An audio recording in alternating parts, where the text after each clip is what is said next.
Hi, I'm Sheila Kuehl, and this is Get Used to It. Welcome to our show. I don't know what I'm going to call this show, and as we go through it, you'll understand. I think we'll title this show Three Funny Dykes, although we'll see, won't we?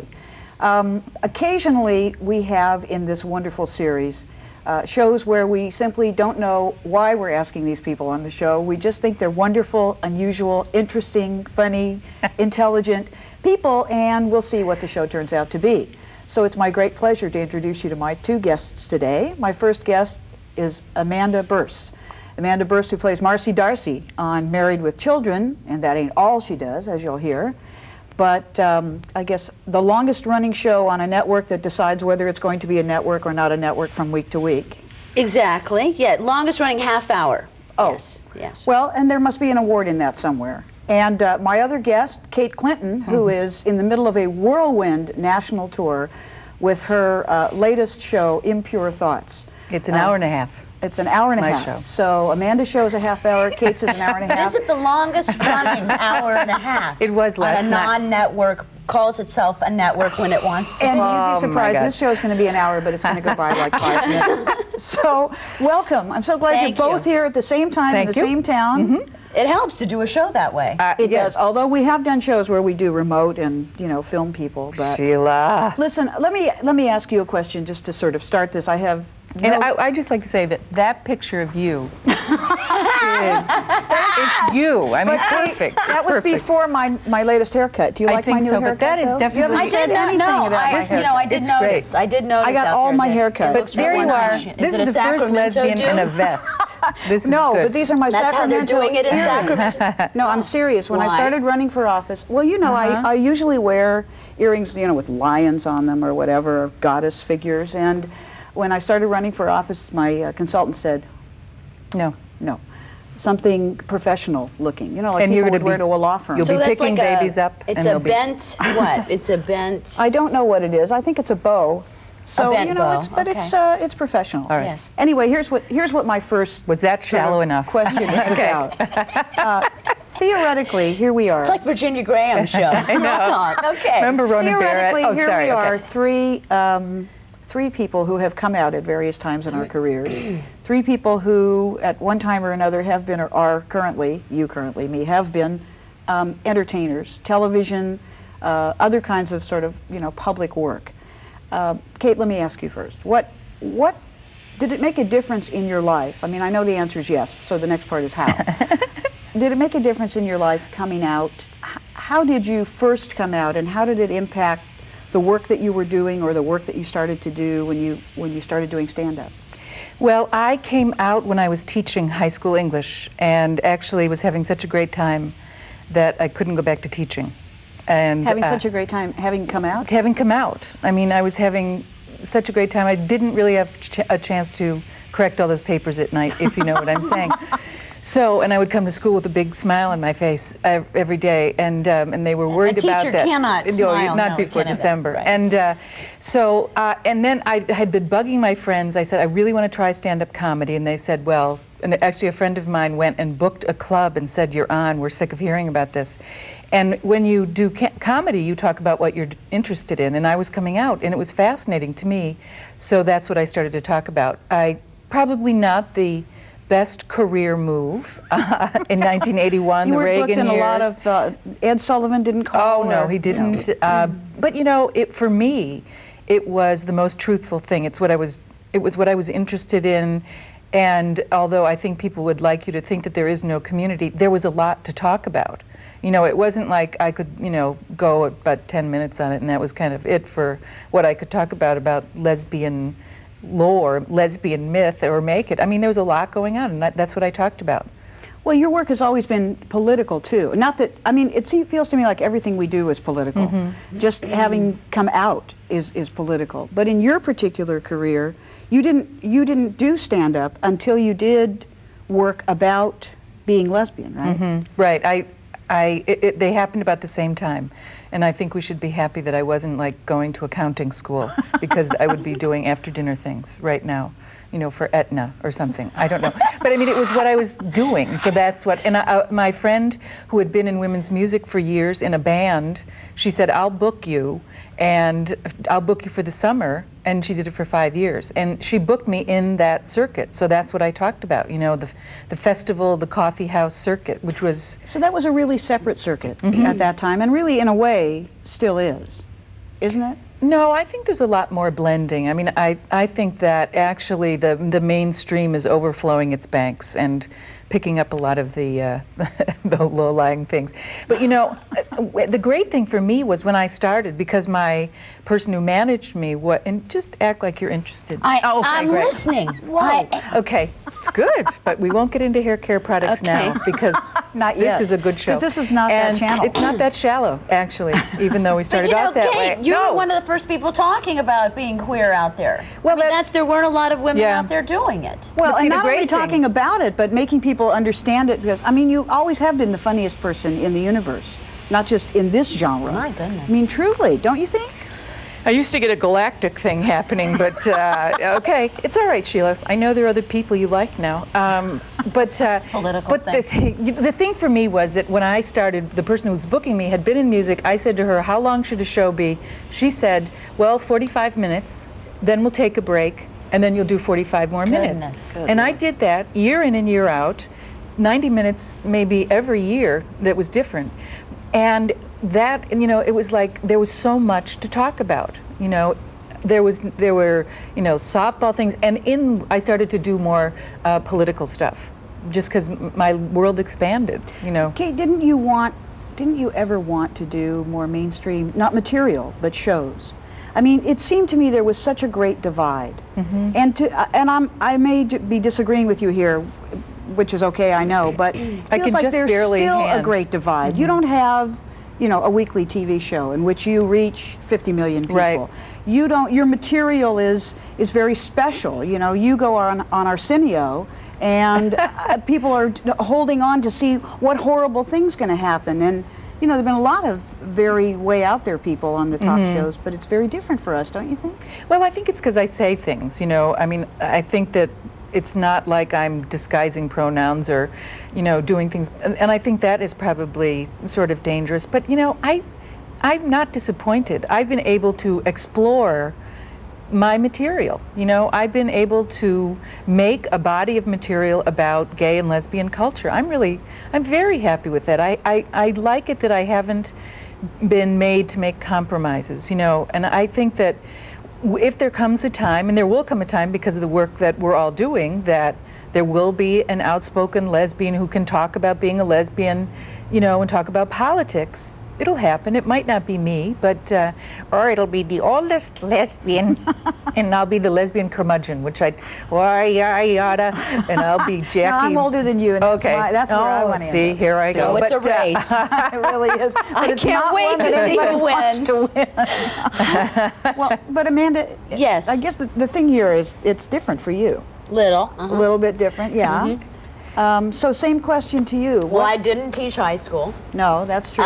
That's the big Well, difference. it's very different. And it's all about making choices. And I made a choice when I was studying acting in New York that I wanted to make a living and make some money. And I opted to go a commercial route in terms of my career. And fortunately, somebody opted back, who gave me a job. And I got a job fairly quickly out of school. And that was on my children. And, I was sort of on my way in a way. It stops and starts and, stops and starts again.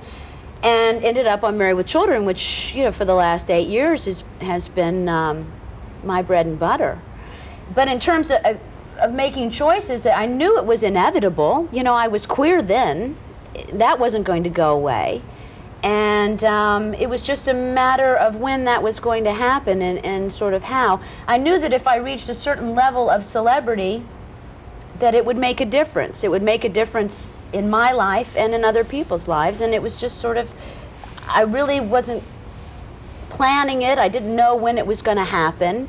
And I think it was because of the success of Married with Children. A lot of that afforded me that safety. And also that when you're able to win in show business a little bit. And by that I mean when you're able to win the job, whether it's a day job or a week's gig or whatever, and you know what that feels like, and then you go, oh, that's what that is. Okay, that's good. And then you can move on to something else. You're not, when you never get the brass ring, and it's always that what if, that's very frustrating. But I've been very fortunate that I've been able to win a lot, and certainly with the success of Married with Children, I mean, that's afforded me a lot of security. So has it made a difference in your work, let's just say your work environment at the moment? The people on the set, did they know, that I was a were big they old... surprised that you were a big old lesbian? No. I mean, and you know that in life, and I'm sure your viewers do too, no matter what you do for a living. Everybody, there always comes a time where it's speculated about who is she sleeping with. She's not bringing around this. You know, it just becomes, it's like social chatter in any office situation, and it is on the set too. I happen to know, I knew Katie Seagal, who's one of the stars on my show, before I got the job. So she knew I was gay. And then I think if anybody, if within a week or two, if anybody, in terms of the cast and so forth, where you're really sort of finding your way with each other, you married, you dating, da-da-da-da, had any question, she confirmed it. You know, it was like, oh yeah, she is, oh yeah, you know, she is. That's right. And then it was just, in terms of, it wasn't that I was in a relationship that I really felt comfortable about sharing. It wasn't about sharing my gayness, or it was, you get to know me first, and then that becomes a part of it. And I think it had a lot to do with the relationships I was in at the time, and when I was in a significant relationship that I wanted to share with the people that I work with. And it was actually incidental that it was a gayer relationship. You know, if I'd been dating men, it would have been the same thing. It's not necessarily, it had to do more with that person and wanting to bring them into you don't my bring work. Well, I mean, it's very much like a family, and you don't bring that person home until it's really serious. And it's the same way, especially in a series. I mean, these are very much like family, because you see them every day, and you know, it's very sort of bohemian in a way. And it's also, I mean, I'm a private person. It's ironic because I'm this big old out lesbian now that big old out lesbian, that you can't be a little old out lesbian, but you know, that I'm really a very private person, and my family life and my home life is just that. And I like the separation of church and state. You know, I do. But you know, like you can't be a private person. I mean, in the first place, it's hard to be a private person when you're an entertainer. No, I mean, everybody wants to know. They want to print about it in the magazines, and you can say, no, I won't do that interview, or no, I won't talk about it. But that is not a choice either one of you actually But has what would they made. say? What shocking thing would they say about me? We think we saw her kissing a guy. I mean, it would be like, well, she's been dating Bob. I don't mean it would be shocking, but I mean it's a question about not being secret or lying. I think what Amanda's talking about is privacy. That is, okay, everybody knows I'm in a relationship with a woman, but I don't want to talk to People magazine about it. Right. Or I do choose to talk to People magazine, which is really and that is a choice. Well, that's my where next it becomes question. that's where that happens. Now, for me, that timing was sort of taken away because of the invasion of the tabloids, you know, in my life, and I eventually wanted to answer back because they bastardize everything, they screw everything up. It's just the trash is, you can't even call it journalism. It's just trash. My first girlfriend was the head of research at the National Enquirer. It was a short job, a very small job. But I can the imagine. relationship was trouble. So you mean if you can imagine. it was a half-time job fact checking. Couldn't get anything out of you. So, what good did that do her? But I guess what I want to ask. Well, Kate, let me ask you first. People in America now watch us. I don't mean just this show, but they watch us. You know, you've been out forever, and you are now on, you know, television. You write. People know about you. You are a lesbian entertainer, and the same with you now, Amanda, and really the same with me. I mean, we're out, and the question, I guess, is what impact do you think that has on the other side of the TV set, or the other side of reading, on sort of, I guess, what you would call the people of America? Now they know us. Do you think that that's I mean, we've all said it's important to come out. Why is that an important thing? I can only go to my first experience of going and hearing Muriel Rukeyser read poetry, and there was something about what she said. There was something that said to me, it was in the power of the language that said to me, don't be afraid, you know, come out. I mean, that wasn't what she was saying in the poems, but there was something that gave me the strength to do it. And I only think that when I speak, that somewhere it's giving someone the strength to do the next thing that they have to do, you know. And so, I mean, and it's not foreign for me. I mean, it's not something that I'm taking on. It's just, to be the truest you can be about yourself, and it inspires truth in the other person. And in a culture that is saying, don't ask, don't tell, I mean, I think it's really important to ask and tell. So that's one aspect of America that we talk to. I mean, there must be 1 million, quadrillion gay or lesbian people, especially young people, who feel very ashamed and don't know how to talk about this, and actually never met anybody like them and think they may be the only one. So in your work, you give permission, in a way, for someone to be honest, to be out, and to be funny, which is not something that lesbians actually have been thought to be. And we were hysterical. We were hysterical most of the time. I think people felt left out, and they said, oh, they don't have a sense of humor. They just felt bad. They didn't get it. They didn't get it. They just didn't get it. They were in the kitchen, and they felt bad. But, you know, I think the other thing is to be able to laugh about it. I mean, I think people being straight people, if they come to my show and they laugh, and I think in that moment there's like this window of vulnerability where they hear things they might not ordinarily hear.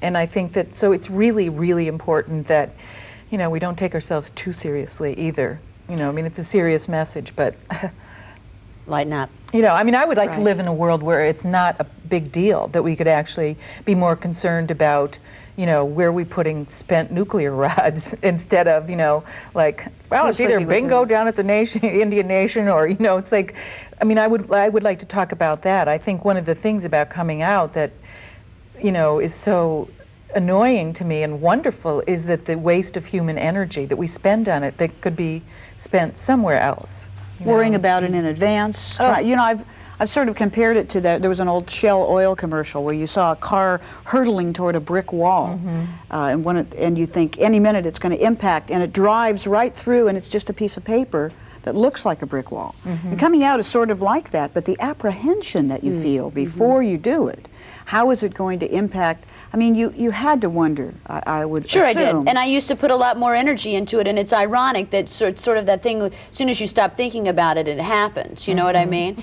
And I talked about this in sort of the big coming out interview that I did with The Advocate, which is it happened on the anniversary. I got that phone call, you know, that infamous, that call from representation saying, you know, it's going to be a national, you know, some trashy publication, and it was on the anniversary of my brother's death, and you know, sometimes that impacts your life. You know, these anniversaries can, and it's like sometimes they blow by. This happened to be one that I was having some awareness of and was thoughtful about, and when that phone call came, it was like, oh, who cares? You know, because in the grand scheme of things, it just really didn't have any weight. It just, and I think that was a gift. I don't think that was an accident.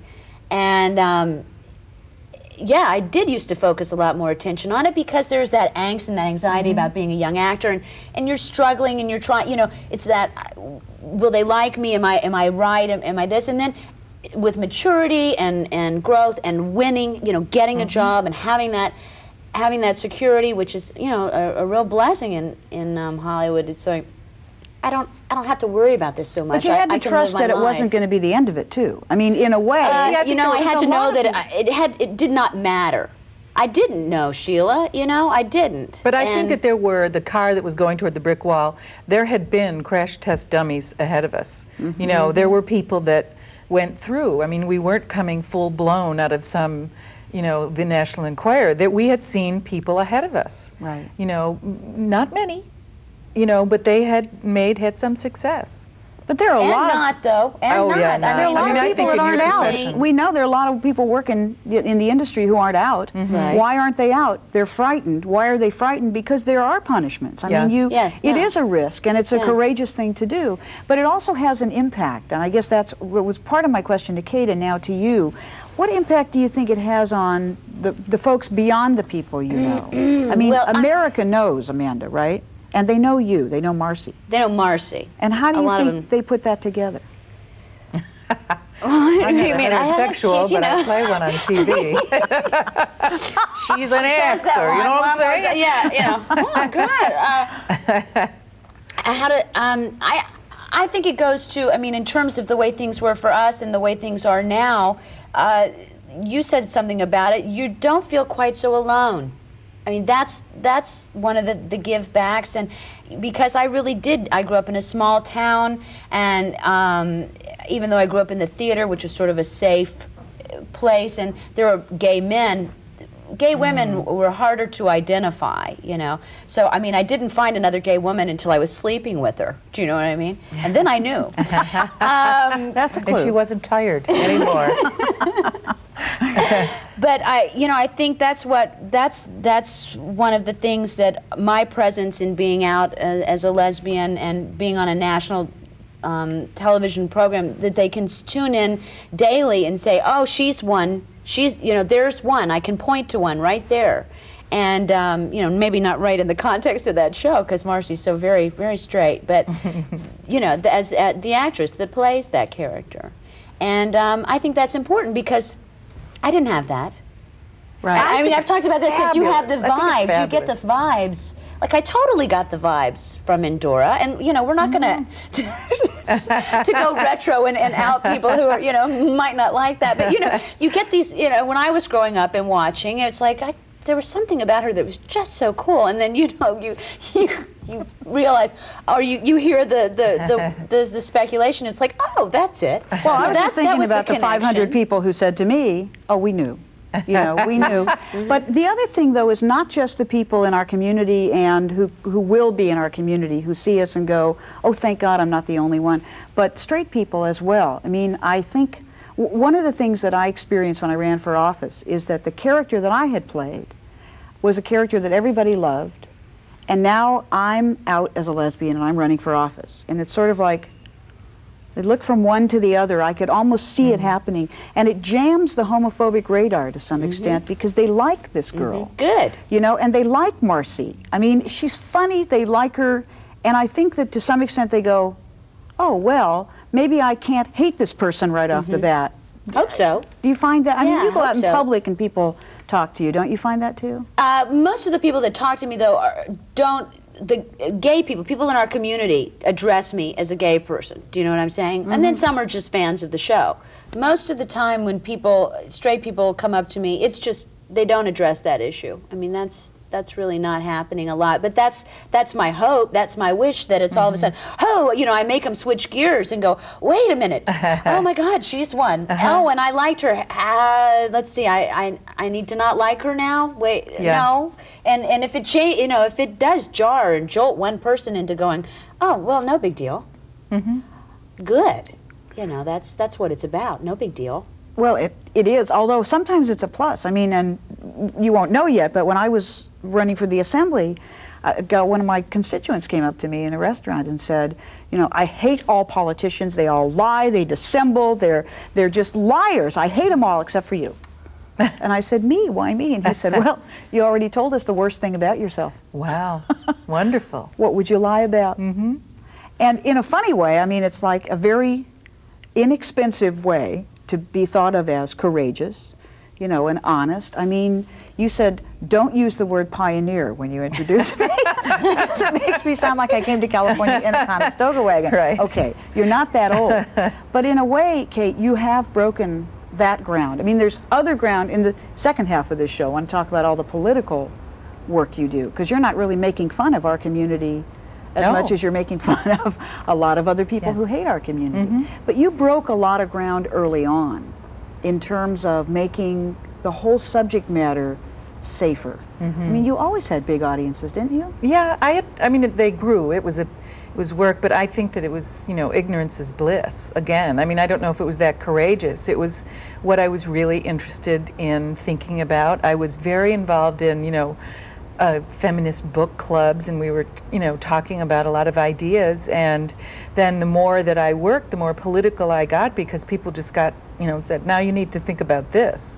Now you need to think about this. I mean, it's just a growing process. I think if I'd known what I had said, how to, you know, if I could look back, you know what I mean. The time thing is just, I've lost it. But if I could have, I don't know, but, you know, I probably would have been too scared. But it was just a little step. I mean, a lot of times I think you think these are going to be grand moves, but it's just the process of moving along and the accretion of, you know, I did this, I did this. Did you get bad feedback?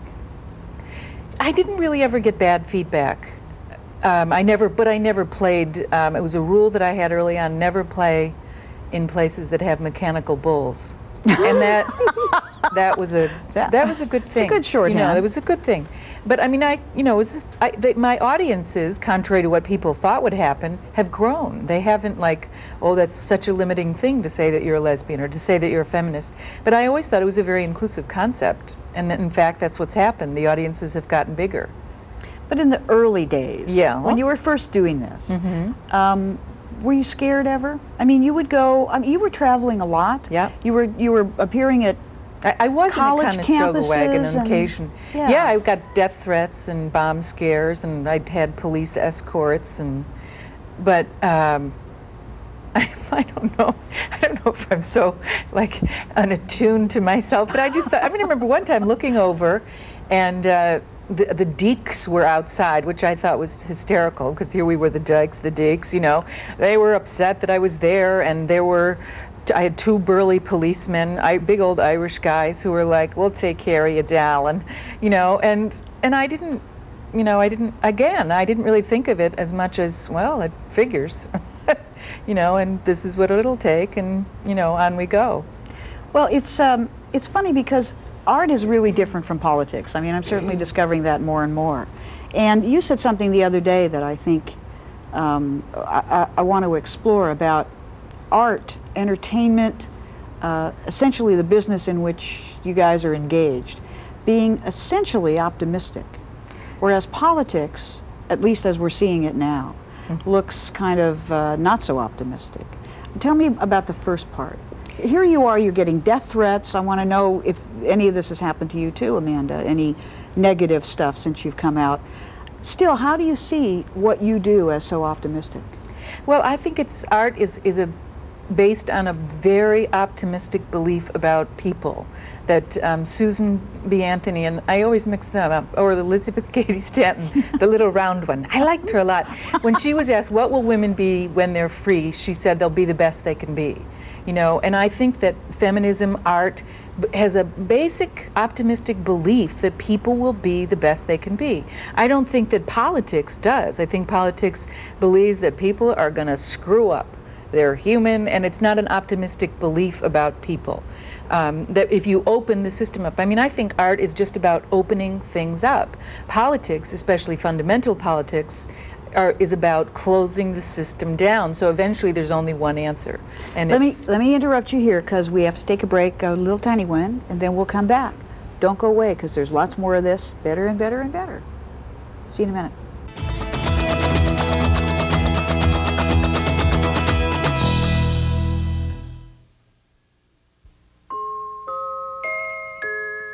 Here's one time it doesn't matter who your neighbor is.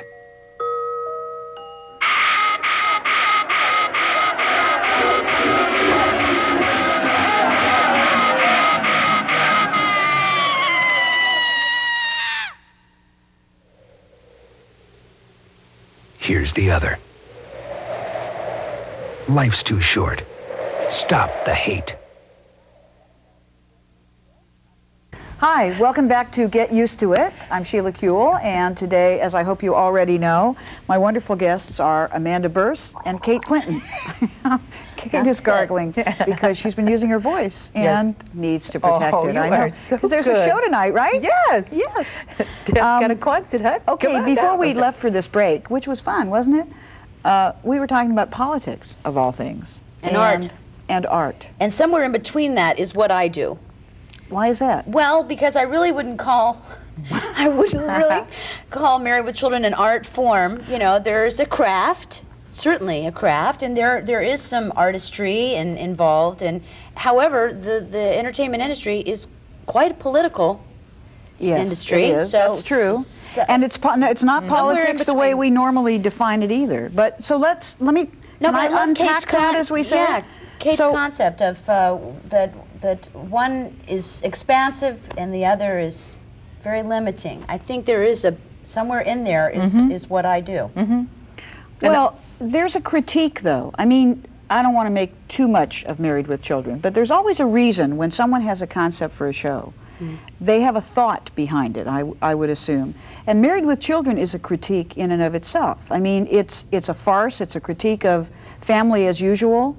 It's a critique of Father Knows Best. No, I'm not trying to way, diminish it. I'm just saying because there are restrictions and guidelines, and you have to follow formula and pattern and so forth. There's a lot of craft in making that art form work. I mean, basically, right. we're trying to make people laugh, yet possibly provoke thought at the same time.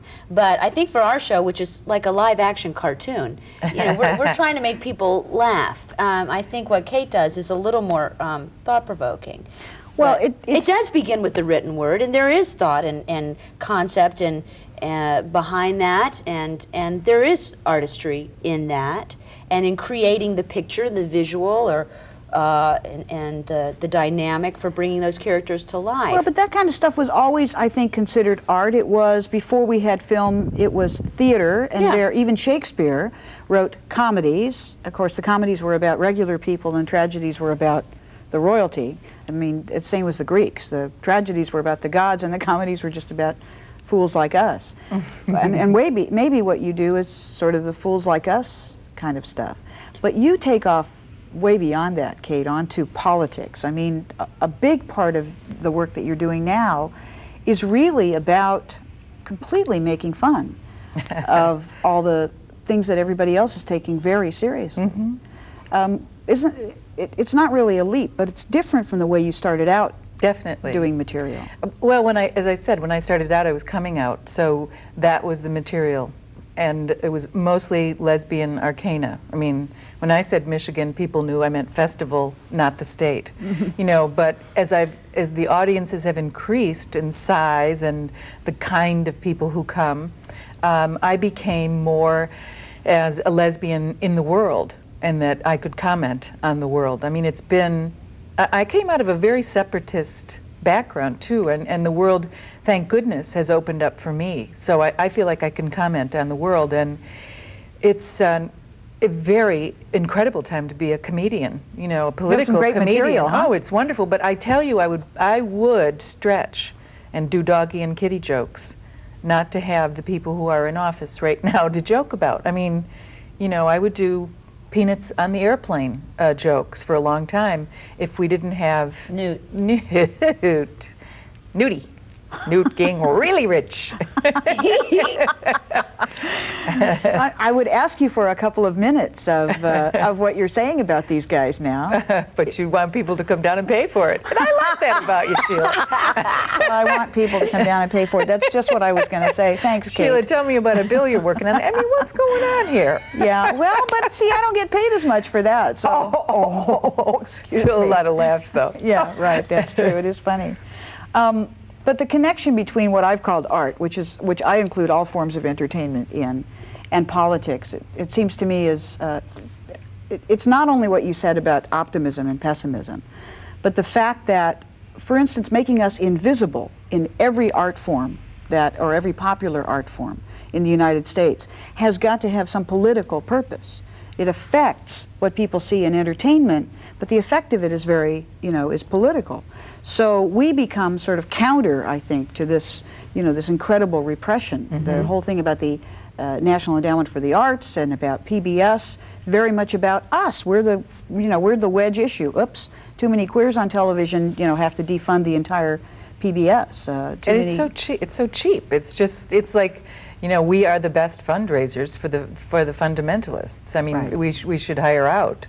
I guess we do. You know, I'm just worried about the NEA thing and the money for PBS, because I just don't want longer auctions. Do you? Or those longer fundraisers? Those phones ring. I mean, But what about Barney? If we got rid I of love Barney. Okay, Oh. my Yeah. child loves Barney. Yeah. Let me clarify that. Do My you? child loves Barney. I love Barney because my child Yeah. loves Barney. Okay, well then Barney can stay then, I guess that's It makes okay. her smile. Thanks, Okay, Sheila. good. But- Appreciate that. So what do we do? I mean, what I've seen both of you do, in addition to the work that you do, sort of, I guess that's paid work, is take a lot of responsibilities, new responsibilities really, in the community itself. I mean, the community is trying to organize itself, is trying to raise money for itself, is trying to celebrate itself, is trying to come out essentially as a community. What do you think the role of the artist or entertainer is in the community, or the responsibility that you might have? Well, we have a higher visibility. I mean, that's what we lend, and if I think we have to raise money. That's the biggest of which you just listed, and that's what we get dragged out for. I mean, I'm less about the celebrating ourselves, because we live our lives that way. I mean, that's what I hope to do, just getting out of bed every morning. But in terms of trying to get money to battle the fundamentalists, or to help politicians get elected that we believe in and that will support us, and that's what we can give, is our visibility. If it brings people in, if it makes them buy a ticket because I show up there, great. There comes a point in time, and it did with me, I mean, because I didn't really anticipate this political wave that I was going to ride after coming out, and it was quite overwhelming. And then I have learned to say no. I've had to, because my family is so important to me, and my life, I need that balance. I work very hard, but I also I need to rest and have that downtime. And you just can't do it, because there aren't a lot of us out there, and you do get spread very thin, and you have to say no more often than I would like to. So you pick and choose carefully. The ones that are, and you know, unfortunately, it's the high ticket events, because I mean, let's get the biggest bang for our buck, kind of a thing, and that's what we've got to do. So, Kate, why don't you ever say no to anything? Now, are you listening to Amanda? I'm having a Sally Field moment. You like me, you like me. Well, I mean, Sheila. Well, if I get one more invitation, Maybe thirsty again. We're having a therapy show now. now I didn't mean no to everything, but it's every time I get an invitation, it's that wonderful Kate Clinton is, is the MC. We can't get sister. enough of her. Well, that's true. I think that's true. I mean, I think there's a lot more things to do, too. You know, that's the great news. But there are things that I love to go to. I mean, there's the National Gay and Lesbian Task Force Creating Change Conference, which is amazing. It's an amazing event, and it's important for me to be there to get political ideas, to get that from. I wouldn't miss the Lambda Literary Awards, because I get to hang out with writers. I mean, and meet people. I met Paul Manette there, I sat across the table from him and Winston, and that was, the beginning of a really important relationship in my life. And I go to the Outright Conference, because when I think the Outright Conference happened, and we had just invaded the Persian Gulf for some unknown reason. Oil and a beginning of a presidential election campaign. Actually, the first presidential election campaign that was kicked off with a war, I believe. But, and it's a way to raise money, sure. But, I needed to be at that conference, to be around people who fuel me. And if I'm going to be there, then they go, well, would you talk at that? And I kind of go, yes, sure. But, and if it brings people, great. Well, and I think it does. I mean, so I think there's sort of... I never did Hands Across America. You didn't? No, I did. You did? Oh, it was great. But I just did it like the regular people. I did it like I mean, I did it was out here in Santa what Monica. is now my district. Me too. Oh. Perhaps we helped. Well, we did hold hands, Sheila. I was in Albuquerque. we did. And I wasn't Actually, even out then. I know. I used it as one of my credits. It was, I said, "Oh, Amanda and me." Manute Bol, you're wanted in Now, the too bad the desert. tabloids weren't there to get that shot. Yeah, it is really too Long bad. lens. I'm just too bad. futzing with my piercing. Okay. But so there's sort of two different ways, at least, in which we kind of participate in the community. I mean, I think that often we participate kind of substantively. We show up for the subject matter. We're talking about homophobia in the industry, we're on panels or whatever. But the other way is, it always seemed to me that one of the major responsibilities of celebrities is you got to show up.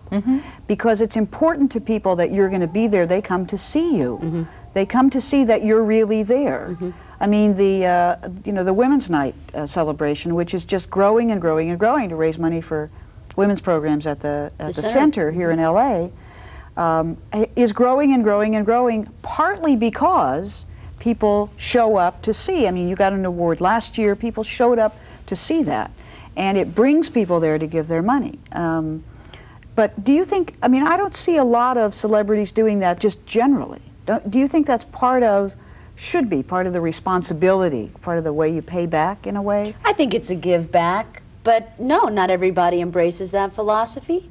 Some people really have the attitude that they're very deserving.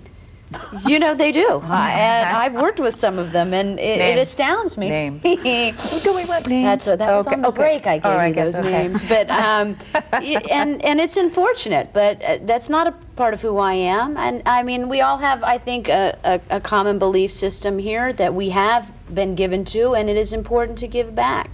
And we have a purpose. And we talked about this a little bit before the show, that, I had a certain level of celebrity with Married with Children and the exposure that it brought me. And it pretty much hit a ceiling. I mean, I was a supporting character on a kind of a long-running but show, not an honored show, not an award-winning show. It just is the show that will not die over on that Fox network, thank God. But you marry that celebrity with what happened with me politically, by the choice that I made. That wasn't my motivation, but I certainly can't deny the impact that it had, and it hoisted my celebrity up, and that has value somewhere. And believe me, it's not the ego issue. It has value if it can bring those dollars into organizations like the Center, or HRCF, or NGLTF, or I am so proud of you. AIDS. I'm so proud of you. I mean, I really am. I know a lot of people who have come out who I've never seen them again. I just think it's fabulous what you do, and that you lend your name like that. I'm not going to give you an award, but I just am so proud well, but of you. I mean, you didn't really get a am. drink again. Yeah, but you're on the board of the center. I mean, it's not only about praising you, of course. But that's like a big thing. All right, I have to qualify that. I moved off after 1 year, and that was, I gave my year, I made my contribution, and then I needed the time. I took that time back for myself to be with my child, to tell you the truth. But but like I said, I pick and choose carefully. I want to participate. I want to continue to do that because we've got miles to go. Well, there's another aspect, I think, to what we do, and that really sort of relates to this show. I mean, Kate, you've been doing, have done In the Life, right? A show that people see all around the country about gay and lesbian stuff. I do this show. Amanda, you're about to start a show. We're just developing a show. It's very exciting. It's a show, we're calling it Freestyles, and it's sort of like a lifestyles magazine show for the gay and lesbian community. And it was born out of, do you know Grant Lucanbill, who's done, he's got a book coming out this summer about the value of the gay dollar and all the attention that it's gotten over the last few years of advertisers that, this is a very viable market demographic to hit. And it's really never been targeted in a way in terms of national broadcast.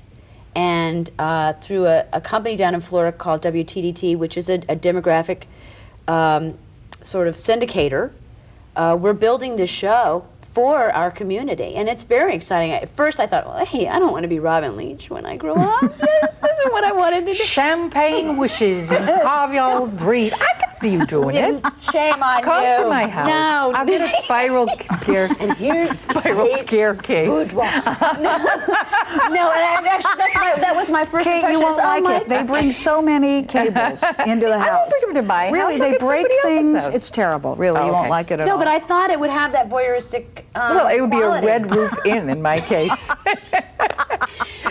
You've been traveling a lot. Oh, yeah. But when we put the gay and lesbian words to anything, it becomes a political issue, and this becomes a political show. But that's what made it interesting to me. All of a sudden, it had value, and if it could be done with integrity, then okay, I'll get up there and say those words. No, I mean, but it will have that nice just fluff. Travel, entertainment stuff, but it will also have community and political issues and health issues and things that the gay community is really looking for. Well, and it's never been given to. And it sounds like a way to claim our aesthetic, which quickly gets, taken over by the mainstream, and you would think that they knew how to design things. But do you know what I'm saying? Yes, I do. So we can bring them to the heart. I feel of the like, well, aesthetic. if we can win with the gay audience, which is quite a discerning audience, then we'll have that crossover. Well, but it also takes us national in a way that is kind of been difficult. We have national organizations. We have, we get to be on national talk shows, but they're other people's talk shows in essence, and if we're not freaks, we're grateful forever, that they, guess what, it was wonderful, they didn't make me a freak. But when we have shows of our own, like In the Life, or, I'm very proud of this show too. Do you think it has an impact on people beyond our community? It's hard to tell who's watching what. Absolutely. I think that in the privacy of people's homes, when they are having a private moment with their television set, they look at things they wouldn't allow themselves to look at in the company of other people. It's it's completely beside the point to say that television is very insidious, but it works to our advantage as well. I know that people watched me on Arsenio and maybe watched me in a way that they would never come to a show because they would be too frightened or something. Right. But, there is a way that it gets into you. Well, this anonymity that people have in watching, I think that the reason why people are drawn to the internet, it's very anonymous and it's interactive, which of course television is not yet. But the other thing about cable too, which has been, I think so democratizing to television. When there were networks, when Fox started its own network, everyone went berserk and said, there can't be another network, and there's only 3 networks. It's never been done. Right, it's never been done. What do they think they're doing? And now, of course, Paramount's got one, and pretty soon I'm going to have one. Good, cool. Yes, I think so too. SKN. But cable has been very different. Cable is, because you can surf those channels, those 76 or whatever they are, and don't you always stop at people doing or saying interesting things, or else old Humphrey Bogart movies? Or, something wonderful. I do a lot of giraffe things. Do you stop on giraffes? I do. And contrary to what Newt Gingrich said, What did which he is say? what guys like at desks, sometimes they just want to go up and go after a giraffe. He actually said that the day that he said that women can't be in the service because after 30 days in a ditch, they get an infection. Guys would too, I would think, but... No, It may not be in the same place. I know. No, but maybe it would. half of everything they've based their belief system on is the difference between guys and gals. Right. Never mind if it's all true. Right.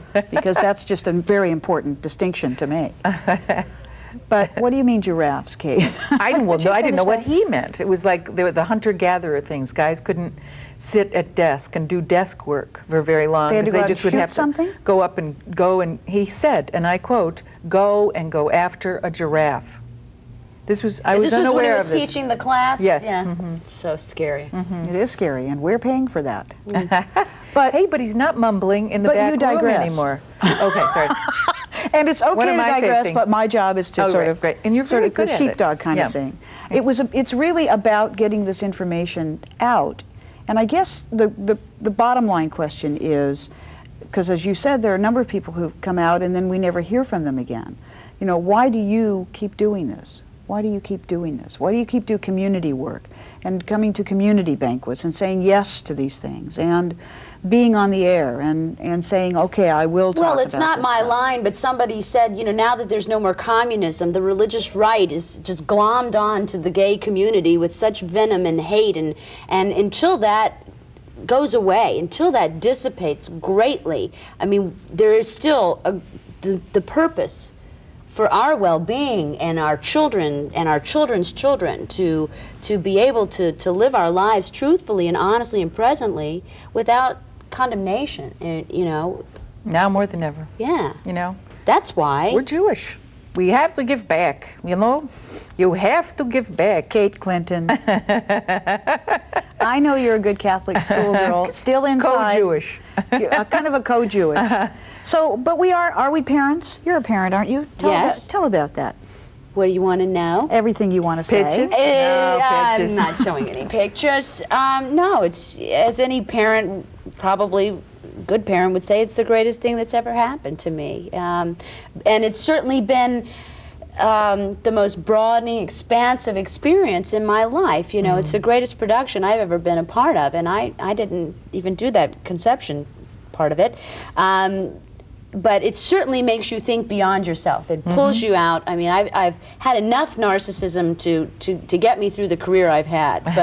But I really was ready to hand that over, and it's such a lovely way to do that, is to see and what's going to happen for this person, and to really have that responsibility and take that charge. And you know, it happened at a wonderful time in my life, and it is very broadening, and it makes you see that bigger political picture. What's really important here? What really matters? Well, and it's part of what the religious, or I should say the radical right, really wants to do, is to make our families invisible too. I mean, we should be invisible, our family should be invisible. The reason being, the more visible we are, the more it gives a lie to the kinds of myths that they've created about us. And that's a very important thing to them, to have people believe lies about us. It seems to me the work that you've done, Kate, for years, has essentially been very patiently and very comedically to say, no, actually it's you who's the fool, and me, here's what my life is really like. And in essence, talking about everything, not just them, but about us. And I think now the same with you, Amanda, and people know that you are in a long-term relationship, that you have a family, that you're a real person, and you play a real person on television, and here's this sort of the same connection. It just, I think, makes us more real. And why I think we have you to didn't struggle. ask me about my... Well, I am a professional aunt. You are? Someone has to be. Yes, I know about am. that. Let's talk I about am our an nieces and awesome nephews. That was my training professional- ground, Oh, yeah. actually, yes. No, I was allergic to cats. I can't do dogs, so I am a professional aunt. I make children laugh without touching them. That's an incredible thing. That I can do that, just faces. My piggy is awesome. It knocks They're them out. cracking up They're, all over they're dying. America now. Yeah. They're talking about Aunt Kate. Well, They call me Aunt actually, Joke. you actually talked about your niece, I think it was, when Yes. you were, tell that story about, it was around Gay Pride or Stonewall. Oh yes, my niece watched the whole Stonewall thing on C-SPAN with my sister, and at the end of it, she said, "Now, why do ungay people not like Aunt Kate?" And it was like, I liked it. I thought gay and ungay. We'll go with that for a while. But I mean, just the questions that they've had. I had big discussions with my nephew, who was, I think, 7 at the time, and he couldn't understand why gay people couldn't be in the military. And I was visiting, and we talked about it for like 2 days. I left, my sister called me, she said, he's driving me crazy. We have talked about nothing else but why gay people can't be in the military. He says it doesn't make sense that gay people can't be in the military. And she said, finally, I had to say to him, Paul, that's the point. It doesn't make sense. And all he said was, oh. That's all he wanted to know. Well, I think that's why so many radical right people are running for school boards, is because now they see that it's very dangerous to allow children to think for themselves. Well, the we Mormons certainly don't want any kind of critical analysis taught in Right. schools, because then children will think for themselves. The Mormons just came out with a letter that said that the 3 most dangerous things to American democracy are, and I think we qualify on all 3, gals, hold on, feminism, homosexuality, and critical thinking. Yow. So what are we going to do about this radical right? Well, I think it's what we're doing. Elect people like you, Thank you. and keep showing up at those banquets, and keep talking and really making the Keep art. talking, You know, yes. I mean, I had dinner, and my dad, who's 83, was over, and we were talking, and we had warned a few people not to get into real body functions, or my dad, but and we were talking, and Urvashi at the end of dinner said to my dad, "Well, Mr. Clinton, what do you think? How do you think we should get these ideas into the mainstream?" And my father, who is very taciturn, just looked around and he said, "Keep talking." And that's what we have to do. We just have to keep talking. We have to make ourselves as ordinary, as real, as extraordinary as possible. Well, I think that each of us in our own way is trying to do that. I mean, we are not ordinary. May I say it? I mean, in this company, I look at these 3 people here, and I think probably people watching this are going, well, but you know, they can do that. because look at them. I mean, this one's a movie star. You know, this one's an incredibly famous stand-up comedian, political critic, critical thinker, and this one's now a politician. What has that got to do with my life? And I think, you know, your story, you were a school teacher. What were you doing? You were studying acting your whole life? Yeah, just about.